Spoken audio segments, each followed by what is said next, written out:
Welcome to my channel. ಎಲ್ಲರೂ ಹೇಗಿದ್ದೀರಾ? ನಾನಿವತ್ತು ತೋರಿಸ್ತಾ ಇರುವಂತಹ ರೆಸಿಪಿ ಅಂತ ಅಂದರೆ ಮಿಕ್ಸ್ ಫ್ರೂಟ್ ಜಾಮ್. ಇದು ಮಕ್ಕಳು ಹಿಡ್ಕೊಂಡು ದೊಡ್ಡವ್ರವರೆಗೂ ಎಲ್ರಿಗೂ ಇಷ್ಟ ಆಗುವಂಥದ್ದು. ಸೊ ಅದನ್ನು ನಾವು ಮನೆಯಲ್ಲೇ ಮಾಡಿಕೊಂಡ್ರೆ ಯಾವ ರೀತಿ ಮಾಡ್ಕೊಳ್ಳೋದು ಅಂತ ಹೇಳಿ ತೋರಿಸ್ತಾ ಇದ್ದೀನಿ. ತುಂಬಾ ಹೈಜಿನಿಕ್ಕಾಗಿ ಮಾಡ್ಕೋಬೋದು. ಆಮೇಲೆ ಹೆಲ್ದಿಯಾಗಿ ನಮ್ಗೆ ಯಾವ ಥರ ಫ್ರೂಟ್ಸ್ ಬೇಕೋ ಅದೆಲ್ಲನೂ ನಾವು ಇನ್ಕ್ಲೂಡ್ ಮಾಡ್ಕೋಬೋದು. ಸೊ ಮನೆಯಲ್ಲೇ ಮಾಡ್ಕೊಳ್ಳೋದ್ರಿಂದ ಕ್ವಾಂಟಿಟಿ ಕ್ವಾಲಿಟಿ ನಾವು ನೋಡಿಕೊಂಡು ಮಾಡ್ಕೋಬೋದು, ನಮಗೆ ಎಷ್ಟು ಬೇಕು ಅಷ್ಟು. ಸೊ ಕ್ವಾಲಿಟಿ ಅಫ್ಕೋರ್ಸ್ ಡಿಫ್ರೆನ್ಸ್ ಆಗೇ ಆಗುತ್ತೆ ನಾವು ಹೊರಗಡೆಯಿಂದ ತಂದಿರುವಂಥ ಫ್ರೂಟ್ ಜಾಮ್ಗೂ ಮನೆಯಲ್ಲೇ ಮಾಡಿರೋಂಥ ಫ್ರೂಟ್ ಜಾಮ್ಗೂ. ಯಾಕಂದರೆ ನಾವು ತಂದಿರುವಂಥ ಹಣ್ಣಿನ ಕ್ವಾಲಿಟಿ ಕೂಡ ನಮಗೆ ಬೇಕಾದ ರೀತಿಯಲ್ಲಿ ತಂದಿರ್ತೀವಿ. ಸೊ ಹೊರಗಡೆಯಿಂದ ತಂದಿದ್ರೆ ಲೋ ಕ್ವಾಲಿಟಿ ಫ್ರೂಟ್ಸನ್ನು ಬಳಸಿರ್ತಾರೆ, ಅದಂತೂ ಪಕ್ಕ. ಸಕ್ಕರೆ ಕೂಡ ಅಷ್ಟೇ ತುಂಬಾ ಜಾಸ್ತಿ ಹಾಕಿರ್ತಾರೆ ಈ ಫ್ರೂಟ್ ಜಾಮ್ಗೆ. ನಾವು ಮನೆಯಲ್ಲೇ ಮಾಡೋದ್ರಿಂದ ನಮ್ಗೆ ಯಾವ ರೀತಿ ಬೇಕೋ ಆ ಥರ ನಾವು ಟೇಸ್ಟನ್ನು ನಾವು ಇಂಪ್ರೂವ್ ಮಾಡ್ಕೋಬಹುದು. ಸೊ ಇಲ್ಲಿ ನಾನು ಫಸ್ಟು ಆರೆಂಜನ್ನು ಬಿಡಿಸ್ತಾ ಇದ್ದೀನಿ. ಇದ್ರ ಸಿಪ್ಪೆ ಏನಿದೆಯಲ್ಲ ಅದು ಸಿಪ್ಪೆಯನ್ನು ನಾನು ತೆಗೆದಿಟ್ಕೊಂಡಿದ್ದೀನಿ.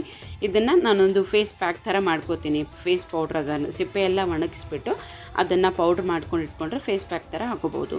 ನಾನು ಯಾವ್ಯಾವ ಹಣ್ಣು ತೊಗೊಂಡಿದ್ದೀನಿ ಅಂತ ತೋರಿಸ್ತಾ ಇದ್ದೀನಿ ನೋಡಿ. ನಾನಿಲ್ಲಿ ಗ್ರೇಪ್ಸ್ ತೊಗೊಂಡಿದ್ದೀನಿ, ಗ್ರೀನ್ ಗ್ರೇಪ್ಸು ಮತ್ತು ಬ್ಲ್ಯಾಕ್ ಗ್ರೇಪ್ಸು, ಆರೆಂಜು, ಆಮೇಲೆ ದಾಳಿಂಬೆ ಹಣ್ಣು ತೊಗೊಂಡಿದ್ದೀನಿ, ಆಮೇಲೆ ಒಂದು ಆ್ಯಪಲ್ಲು, ಅರ್ಧ ಬೀಟ್ರೂಟು, ಆಮೇಲೆ ನಿಂಬೆ ಹಣ್ಣನ್ನು ತೊಗೊಂಡಿದ್ದೀನಿ. ಇದನ್ನು ಯಾವ ರೀತಿ ಯೂಸ್ ಮಾಡ್ಕೊತೀನಿ ಅಂತ ತೋರಿಸ್ತೀನಿ ನೋಡಿ. ಇದೊಂದು ಸೀಕ್ರೆಟ್ ಇಂಗ್ರೀಡಿಯೆಂಟ್ ಅಂತಲೇ ಹೇಳ್ಬೋದು. ನಮ್ಮ ಅಡುಗೆ ಮನೆಯಲ್ಲಿ ಇರುವಂತಹ ಪೋಸ್ಟ್ರಿಗೂ ಆಮೇಲೆ ಇವತ್ತು ನಾನು ಮಾಡುವಂಥ ರೆಸಿಪಿಗೂ ತುಂಬಾ ಮ್ಯಾಚ್ ಆಗ್ತಾ ಇತ್ತು. ಸೊ ನೋಡಿ, ಚೆನ್ನಾಗಿ ಅನ್ನಿಸ್ತಾ ಇತ್ತಲ್ಲ. ಸೊ ಇವಾಗ ಫಸ್ಟು ಯಾವ ಥರ ಮಾಡ್ಕೊಳ್ಳೋದು ಅಂತ ನೋಡೋಣ ಬನ್ನಿ. ನಾನಿಲ್ಲಿ ಒಂದು ಪಾತ್ರೆಯಲ್ಲಿ ನೀರನ್ನು ಇಟ್ಕೊಂಡಿದ್ದೀನಿ. ಅಂದರೆ ನಾವು ಇದೆಲ್ಲ ಹಣ್ಣನ್ನು ಸ್ಟೀಮ್ ಮಾಡ್ಕೋಬೇಕು. ನಿಮಗೆ ಟೈಮ್ ಇಲ್ಲ ಅಂತ ಅಂದರೆ ನೀವು ಇದನ್ನು ಬಾಯ್ಲ್ ಕೂಡ ಮಾಡ್ಕೋಬೋದು. ಬಟ್ ಸ್ಟೀಮ್ ಮಾಡೋದ್ರಿಂದ ಇದರಲ್ಲಿರುವಂತಹ ನ್ಯೂಟ್ರಿಷನ್ ವ್ಯಾಲ್ಯೂ ಹಾಗೆ ಇರುತ್ತೆ. ನಿಂಬೆಹಣ್ಣು ಒಂದನ್ನು ಬಿಟ್ಟು ನಾವು ಉಳಿದಿರೋದೆಲ್ಲನೂ ಚೆನ್ನಾಗಿ ಬೇಯಿಸ್ಕೋಬೇಕು. ಇದನ್ನು ಒಂದು 15 ನಿಮಿಷ ಬೇಯಿಸ್ಕೋಬೇಕಾಗುತ್ತೆ.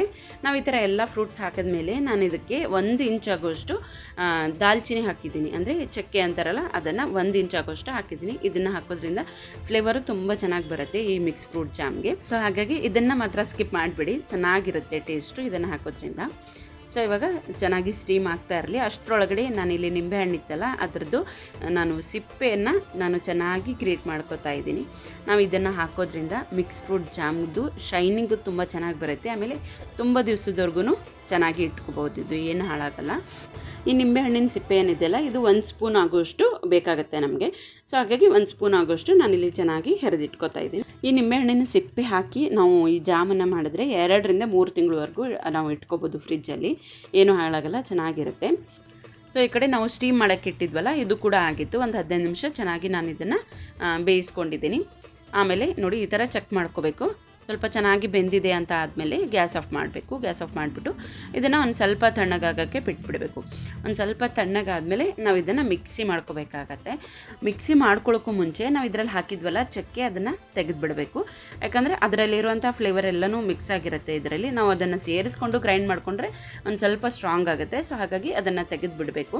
ತೆಗೆದುಬಿಟ್ಟು ನಾನಿಲ್ಲಿ ತಣ್ಣಗಾಗೋಕ್ಕೆ ಬಿಡ್ತಾ ಇದ್ದೀನಿ. ಆಮೇಲೆ ನಾವಿಲ್ಲಿ ಫ್ರೂಟ್ಸ್ ಎಲ್ಲನೂ ಸ್ಟೀಮ್ ಮಾಡಿರುವಂತಹ ನೀರಿತ್ತಲ್ಲ ಅದನ್ನು ನಾನು ಒಂದು ಕಪ್ಪಿಗೆ ಹಾಕ್ಕೊಂಡು ಕುಡಿಯೋದಕ್ಕೆ ಅಂತ ತೊಗೋತಾ ಇದ್ದೀನಿ. ಯಾಕಂದರೆ ಇದರಲ್ಲಿ ವಿಟಾಮಿನ್ಸ್ ಕೂಡ ಇರುತ್ತೆ, ಆಮೇಲೆ ಆ್ಯಂಟಿ ಆಕ್ಸಿಡೆಂಟ್ ವ್ಯಾಲ್ಯೂ ಕೂಡ ಇದರಲ್ಲಿ ಜಾಸ್ತಿ ಇರುತ್ತೆ.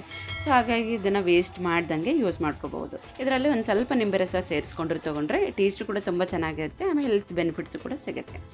ಸೊ ಅದಾದಮೇಲೆ ಇಲ್ಲಿ ಪೂರ್ತಿಯಾಗಿ ತಣ್ಣಗಾಗಿತ್ತು ಎಲ್ಲ ಫ್ರೂಟ್ಸ್ ಎಲ್ಲನೂ, ಅದನ್ನು ನಾನು ಮಿಕ್ಸಿ ಮಾಡ್ಕೋತಾ ಇದ್ದೀನಿ. ಸೊ ಮಿಕ್ಸಿ ಮಾಡಿಕೊಂಡು ಇದನ್ನು ಸ್ವಲ್ಪ ಎಷ್ಟಾಗುತ್ತೋ ಅಷ್ಟು ಚೆನ್ನಾಗಿ ನುಣ್ಣಗೆ ರುಬ್ಕೋಬೇಕಿದು.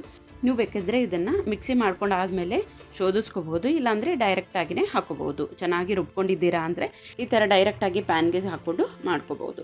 ಸೊ ಇದನ್ನು ಒಂದು 5 ನಿಮಿಷ ಚೆನ್ನಾಗಿ ಕೈ ಆಡಿಸ್ತಾನೆ ಇರಬೇಕು. ಯಾಕಂದರೆ ಇದು ನೀರಿನ ಅಂಶ ಎಲ್ಲನೂ ಒಂದು ಸ್ವಲ್ಪ ಕಡಿಮೆ ಆಗಬೇಕು. ಸೊ ಅಲ್ಲಿವರೆಗೂ ಒಂದು ಸ್ವಲ್ಪ ಚೆನ್ನಾಗಿ ಕೈ ಆಡಿಸಿ ಆಮೇಲೆ ನಮಗೆ ಎಷ್ಟು ಬೇಕೋ ಅಷ್ಟು ಸಕ್ಕರೆ ಹಾಕ್ಕೋಬೇಕು. ಆದಷ್ಟು ಕಡಿಮೆ ಹಾಕ್ಕೊಂಡ್ರೆ ಚೆನ್ನಾಗಿರುತ್ತೆ. ಯಾಕಂದರೆ ಫ್ರೂಟ್ಸ್ ಎಲ್ಲ ಇರುತ್ತಲ್ಲ ಎಲ್ಲದರದ್ದು ಸ್ವೀಟ್ಸು ಜಾಸ್ತಿನೇ ಇರುತ್ತೆ. ನಾನು ಅದಕ್ಕೆ ಇಲ್ಲಿ ಸಿಹಿಯಾಗಿರುವಂತಹ ಬ್ಲ್ಯಾಕ್ ಗ್ರೇಪ್ಸನ್ನು ಸ್ವಲ್ಪ ಜಾಸ್ತಿ ಹಾಕ್ಕೊಂಡಿದ್ದೀನಿ. ಸಕ್ಕರೆ ಒಂದು ಸ್ವಲ್ಪ ಕಡಿಮೆ ಯೂಸ್ ಮಾಡ್ಕೋಬಹುದು ಅಂತ ಹೇಳಿ ನಾನಿಲ್ಲಿ ಒಂದು 3 ಸ್ಪೂನ್ ಆಗೋಷ್ಟು ಸಕ್ಕರೆಯನ್ನು ಹಾಕ್ಕೊಂಡಿದ್ದೀನಿ. ಸಕ್ಕರೆ ಹಾಕ್ಕೊಂಡ್ಮೇಲೆ ಇದನ್ನು ಒಂದು ಸ್ವಲ್ಪ ಮತ್ತೆ ನೀರಾಗುತ್ತೆ.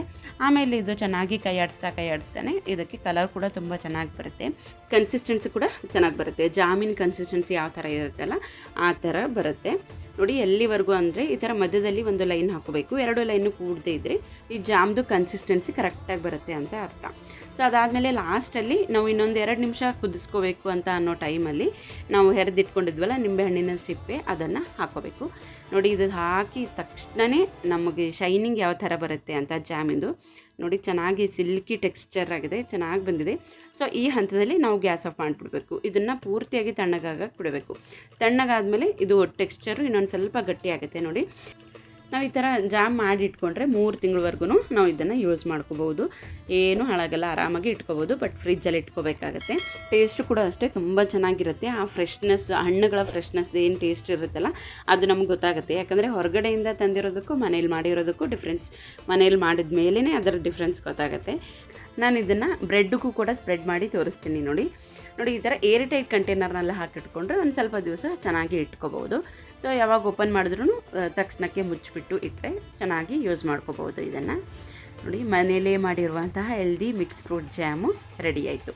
ಫ್ರಿಜ್ಜಲ್ಲಿ ಇಟ್ಕೊಂಡ್ರೆ ನಮಗೆ ಯಾವಾಗ ಬೇಕು ಆವಾಗ ತಗೊಂಡು ಸ್ಪ್ರೆಡ್ ಮಾಡಿಕೊಂಡ್ರೆ ಇನ್ಸ್ಟೆಂಟಾಗಿ ಬ್ರೇಕ್ಫಾಸ್ಟ್ ಕೂಡ ರೆಡಿ ಆಗುತ್ತೆ.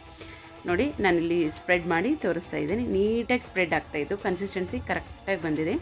ಸೊ ಅಳತೆ ನೀವು ಯಾವ್ದು ಬೇಕಾದರೂ ಹೆಚ್ಚು ಕಡಿಮೆ ಮಾಡ್ಕೋಬೋದು. ಇದಕ್ಕೇನು ಇಷ್ಟೇ ಅಳತೆ ಅಂತ ಇಲ್ಲ, ನಿಮಗೆ ಎಷ್ಟು ಥರ ಫ್ರೂಟ್ಸ್ ಬೇಕೋ ಅದೆಲ್ಲನೂ ಸೇರಿಸ್ಕೊಂಡು ಮಾಡ್ಕೋಬೋದು. ನೋಡಿ ಎಷ್ಟು ಚೆನ್ನಾಗಿ ಸ್ಪ್ರೆಡ್ ಆಗ್ತಾಯಿದೆ ಅಂತ. ನೀವು ಇದನ್ನು ಇನ್ನೂ ಹೆಲ್ದಿಯಾಗಿ ಮಾಡ್ಕೋಬೇಕು ಅಂತ ಅಂದರೆ ಸಕ್ಕರೆ ಬದಲಾಗಿ ಮಾಂಗ್ ಫ್ರೂಟ್ ಪೌಡ್ರ್ ಅಂತ ಸಿಗುತ್ತೆ, ಅದನ್ನು ಕೂಡ ಹಾಕೋಬೋದು. ಅಂದರೆ ಸಕ್ಕರೆ ಪೂರ್ತಿಯಾಗಿ ಅವಾಯ್ಡ್ ಮಾಡ್ಕೊಂಡಂಗಾಗುತ್ತೆ ಹಾಕೋದ್ರಿಂದ. ಸಕ್ಕರೆ ಹಾಕೊಳ್ಳದೆ ಮಾಡೋದ್ರಿಂದ ಏನಾಗುತ್ತೆ, ಈ ಕಲರ್ ಏನಿದೆ ಅಲ್ಲ ಇದು ಒಂದು ಸ್ವಲ್ಪ ಡಲ್ಲಾಗಿ ಕಾಣಿಸುತ್ತೆ. ಸಕ್ಕರೆ ಹಾಕಿದ್ರೆ ಈ ಥರ ಚೆನ್ನಾಗಿ ಕಲರ್ಫುಲ್ಲಾಗಿ ಕಾಣಿಸುತ್ತೆ. ನೋಡಿದ್ರಲ್ಲ, ಇವತ್ತಿನ ವಿಡಿಯೋ ನಿಮ್ಮೆಲ್ಲರಿಗೂ ಇಷ್ಟ ಆಯಿತು ಅಂದ್ಕೊಂಡಿದ್ದೀನಿ. ಇಷ್ಟ ಆದರೆ ಪ್ಲೀಸ್ ಒಂದು ಲೈಕ್ ಮಾಡೋದನ್ನು ಮಾತ್ರ ಮರಿಬೇಡಿ. ಆಮೇಲೆ ನೀವು ಫೇಸ್ಬುಕ್ಕು ಇನ್ಸ್ಟಾಗ್ರಾಮಿಂದ ನೋಡ್ತಾ ಇದ್ದರೆ ನಮ್ಮ ಪೇಜನ್ನು ಫಾಲೋ ಮಾಡೋದನ್ನು ಮಾತ್ರ ಮರಿಬೇಡಿ. ಸೊ ವಿಡಿಯೋನ ಎಂಡ್ವರೆಗೂ ಇಂಟ್ರೆಸ್ಟಿಂದ ನೋಡಿದ್ದಕ್ಕೆ ಥ್ಯಾಂಕ್ ಯು. ಸಿಗ್ತೀನಿ ಮತ್ತೊಂದು ವಿಡಿಯೋ ಜೊತೆಗೆ.